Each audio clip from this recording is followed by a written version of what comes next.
મંચ પરથી ઇન્ડી ગઠબંધનના નેતાઓએ આદરણીય વડાપ્રધાન શ્રી નરેન્દ્રભાઈ મોદી અને તેમના માતા માટે કરેલી અભદ્ર ટીકાને હું સખત શબ્દોમાં વખોડું છું.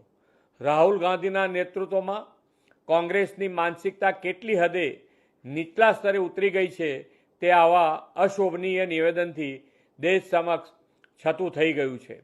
એક સાધારણ ગરીબ પરિવારની માં એક સંઘર્ષ વેઠીને પણ પોતાના પુત્રનું સંસ્કાર સિંચન કરીને દેશને આદરણીય શ્રી નરેન્દ્રભાઈ જેવું રાષ્ટ્રને સમર્પિત સક્ષમ નેતૃત્વ આપ્યું છે. આવા રાષ્ટ્રભક્તના જન્મદાતા સ્વર્ગસ્થ માતૃશ્રી માટે જે ભાષા પ્રયોગ થયો છે તે 140 કરોડ ભારતવાસીઓની લાગણી અને સંવેદના પર કુઠરાઘાત સમાન છે. ઇન્ડી ગઠબંધનના નેતાઓની આ અભદ્ર ભાષા એ દેશની દરેક મા અને બેટાનું અપમાન છે. તેમના આવા કૃત્ય બદલ તેમને દેશની જનતા માફ નહીં કરે.